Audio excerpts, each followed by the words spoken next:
என்னங்க காஃபி? என்னங்க coffee tea tiffin சொல்லி நீங்க எனக்காக சிரமப்படுறது விட்டுட்டீங்கன்னு சொல்லிருக்கேன்ல. நீங்க சொல்லிருக்கீங்க, இருந்தாலும் பெண்ணுக்கு பெருமை தரக்கூடியது தாய்மை. அந்த ஸ்தானத்துக்குரியவளான உனக்கு கனகாபிஷேகம் செய்ய முடியாம போலாம். ஆனா நீ கஷ்டப்படாதபடி பார்க்கணும் இல்லையா? அண்ணா. ராணி நீயா? வாமா வா. இவ ராணின்னு அன்பு தங்க, ஆரோக்கிய தங்கன்னு சொல்லுவீங்களே, இவளை பத்தி தானே? நான் பாக்கலைனாலும் இவர் மூலமா உன்னை பத்தி நிறைய தெரிஞ்சு வச்சிருக்கேன். இந்த குற்றவாளியை பத்தி தெரிஞ்சுக்கிறதுக்கு என்ன இருக்கண்ணே? என்னம்மா அப்படி சொல்ற? ஏதோ சூழ்நிலையால சில சூழ்ச்சிக்காரங்களால ஜெயிலுக்கு போனவங்களை குற்றம் செஞ்சவங்கன்னு சொல்ல முடியாதும்மா. உன்னை பத்தி தெரிஞ்சதும் தன் பிள்ளையின் கஷ்டத்தை தெரிஞ்ச தாயாட்ட வேதனைப்பட்டேன். என்ன சொல்றீங்க? ஆமாம்மா, காலம் நீ கைதியாகும்படி செஞ்ச உன் கண்ணீர் கதைகளை கேட்டு ஒரு பெண்ணான நான் என்ன வேதனை அனுபவிச்சேன் தெரியுமா? எந்த பந்தமும் இல்லாத என்ன சகோதரினாரு கோபால் அண்ணா, அவரை காட்டிலும் பாசத்தோட பழகுறீங்க. ஊர் மக்களை மட்டுமல்ல உலகத்தையே வறுத்து விரக்தி அடைஞ்ச எனக்கு உங்களை பார்த்தா மனிதாபிமானம் இன்னும் சாகலேன்னு தோணுது அண்ணி. பாரம்மா, வாழ்க்கையில மிச்சமாகிறதே மனிதாபிமானம் தானே. உட்காரு, காஃபி கொண்டாரு.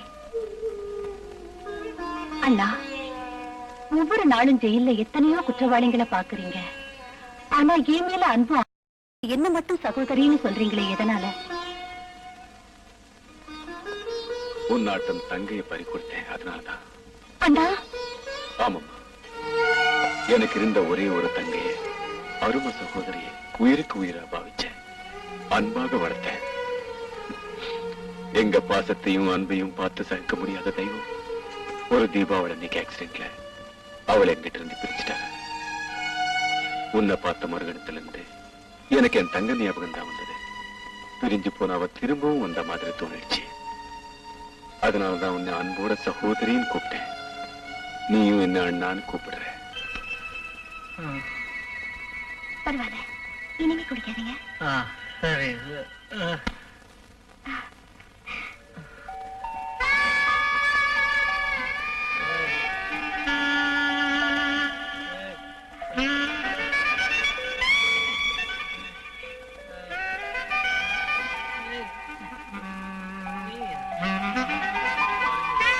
பண்ணாத.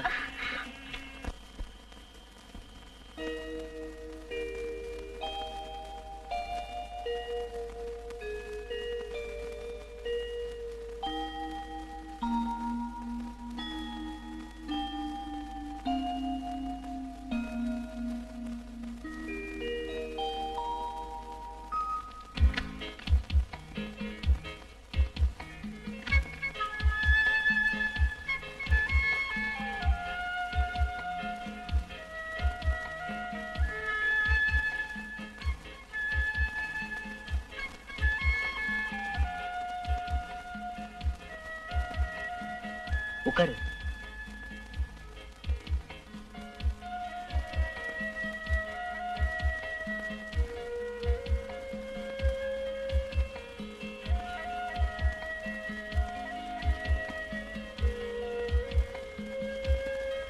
உட்காரு.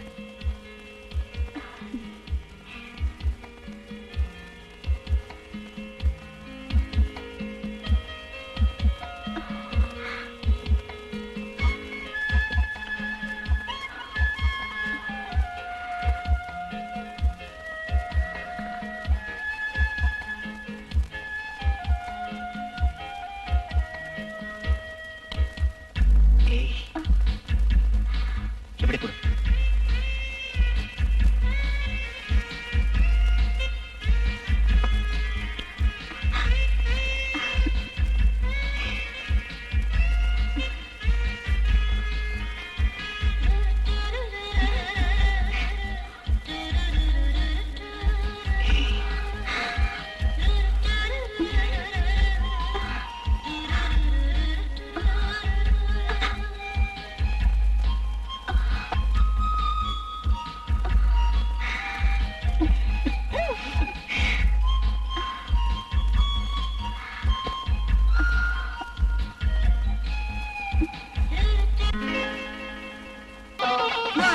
நினைச்சேன் அவ அழகுக்கு ஏத்த புருஷன் கிடைப்பான்னு. எல்லாம் அவ்வளவுதாங்க. அந்த பையன் பெரிய பணக்காரனா. 10 நாளைக்கு முன்னால ஏதோ வேலை விஷயமா இந்த ஊருக்கு வந்தானா. நம்ம சாந்தியை பார்த்தானா, இஷ்டமாயிடுச்சான். உடனே முகூர்த்தத்தை வச்சுட்டானா. பெருசா ஒண்ணும் பண்ணிக்க வேண்டாம், சாதாரணமா பண்ணிக்கலாம்னு அந்த பையனே சொல்லிட்டானா.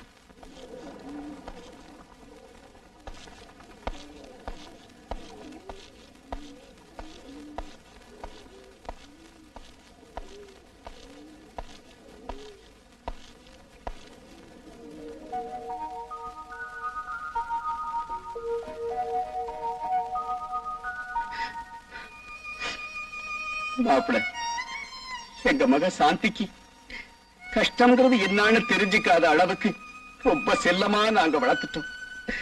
இப்போ என் மகனை உங்ககிட்ட ஒப்படைக்கிறேன். இவனுக்கு எந்த குறையும் ஏற்படாம நீங்க தான் பாத்துக்கணும். ஒண்ணும் பயப்படாதீங்க மாமா. இவ்வளவு செல்லமா வளர்ந்த உங்க பொண்ணுக்கு ஒரு கஷ்டமும் ஏற்படாம நான் பார்த்து. நான் எவ்வளவு பெரிய பாக்கியசாலி. இந்த சுகம் எனக்கு கிடைக்கும்னு நான் கனவுல கூட நினைக்கலீங்க. சுகத்தை நாம 2 பேரும் அனுபவிச்சா போதாது, என் ஆத்ம நண்பர்கள் அவங்க 2 பேருக்கும் கூட நீ சுகத்தை கொடுக்கணும்டி. என்ன சொல்றீங்க? என்ன நீங்க சொல்றீங்க? நான் சொல்றது இன்னும் உனக்கு புரியலையா என்ன? பேருக்கு என் மனைவி ஆனாலும் படுக்கையில மட்டும் எங்க 3 பேருக்கும் மனைவிதான். அப்படி சொல்லாதீங்க. உங்க கையாலே தாலி கட்டினீங்க. உங்களையே நம்பி பெற்றவங்களையும் பிறந்த ஊரையும் விட்டுட்டு வந்த எனக்கு துரோகம் செய்ய நினைக்கிறது பாவம். என்னடா என்ன சொல்றீங்க நீங்க? உண்மையா? ஆமா, ஷாம் சுந்தரோட ஆளுங்க ஜெயிலுக்கு 2 ஃபர்லாங் தூரத்துல மண் ரோட்ல விழுந்து கிடக்காங்க பாஸ். என்றால் அந்த கைதிராணி அவர்களை மண்ணக்கவ வைத்திருப்பார் என்று நினைக்கிறேன். ஆமா, பஸ்ல ராணியோட மோதின ராமசுப்பு ஆளுங்களை உதவதல் உதச்சிட்டா. அப்படி என்றால் அடிபட்டவர்கள் இந்நேரம் பரலோகம் சேர்ந்திருப்பார்கள். மார்த்தாண்டா, உன் பிரசங்கத்தை நிறுத்து. இவங்க சொல்றத பார்த்தா ஜெயில இருந்து வெளியே வந்த ராணியை கொள்றதுக்காக ஷியாம் சுந்தரம் ராமசுப்புவும் செய்த முயற்சிகள் நிறைவேறலன்னு தோணுது. இந்த வார்த்தையை கேட்பதற்கு வெட்கமாக இருக்கிறது. பல்லவ நாட்டு பரம்பரையில் வந்த இந்த மார்த்தாண்டனுக்கு கட்டளையிடுங்கள். என் வீரவாளை இந்த உரையிலிருந்து உருவி சொருகி. மார்த்தாண்டா, உன் கத்தியை பத்தி பேசாத. பேசின அந்த கத்தியை தூக்கி வெளியில போட்டுடுவேன். என் வீரவாளை கேவலப்படுத்துகிறீர்களா? இந்த வீரவாளை எமது முன்னோர்களான பல்லவ நாட்டு மன்னர்கள் பயன்படுத்திய வீர சூர. மார்த்தாண்டா, கூர்மொழிங்க கத்திய வச்சுக்கிட்டு ஆடுறியா? ஞாபகம் வச்சுக்க, பழிவாங்க நினைக்கிற அந்த கைதி ராணியை எப்படி வீழ்த்தணும்னு இந்த ராஜேஷுக்கு நல்லா தெரியும். ஜானி, அந்த கைதி ராணி எங்க இருக்கா, என்ன செய்யறான்னு தெரிஞ்சுக்க. காலையில ப்ரோக்ராம் தெரியாது, சாயந்தரமா ப்ளூ மூன் கிளப்ல டான்ஸ் ப்ரோக்ராம் வச்சிருக்காங்க பாஸ். நடக்க போற டான்ஸ் ப்ரோக்ராமுக்கு பெரிய மனுஷங்களாட்டம் நீங்க அங்க போங்க. சமயம் பார்த்து காத்திருந்து பிஸ்டலை வச்சு அவளை தீர்த்துக்கணும். என்ன டார்லிங் இந்த முரட்டு சரசம்? கமான், என்னால தாங்க முடியல. 2 பேரும் சேர்ந்து சொர்க்கத்துக்கே போலாம். கமான். இப்பவே ஆத்திரம் தீரும் வர பழி தீர்த்து சொர்க்கத்துக்கு அனுப்புறேன்டா. என்னது? நீ என்ன சொல்ற? பழி வாங்க வந்திருக்கும் நாகம்னு சொல்றேன். உன்னை கடிக்காம விடமாட்டேன். கொடியவனே, ஊர் உலகமே தெரியாதவளான என்கிட்ட உன் நண்பர்களோட மிருகத்தனமா நடந்து என் கற்ப சூறையாடி எங்க அம்மா சாவுக்கு காரணமான துரோகி. உன்னை கொன்னு என் ரத்த தாகத்தை தீர்த்துக்கிறேன்டா.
ராணிபாலா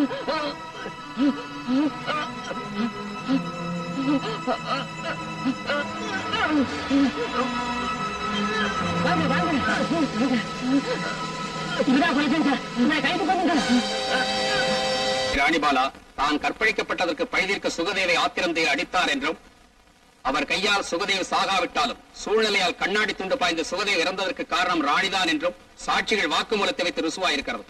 சட்டம் தன் கையில் இருக்கிறது என்று ஒருவரை இம்சை செய்து அவர் மரணத்துக்கு காரணமாய் இருக்கிறார். இருப்பினும் அவருக்கு நேர்ந்த வேதனை சம்பவங்களை வைத்து நீதிமன்றம் அவர் மேல் கருணை காட்டி 5 வருட கடுங்காவல் தண்டனை விதிக்கிறது. நடக்காதுன்னு ஏன் நினைக்கிறேன்? அவர்கிட்ட எதுக்காக சொன்னேன்?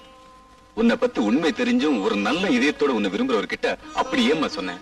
ஆமா ராணி, உன் கதைகள் தெரிஞ்சும் உன்னை விரும்புறவரை உதறி தள்ளுறது நல்லதில்லம்மா.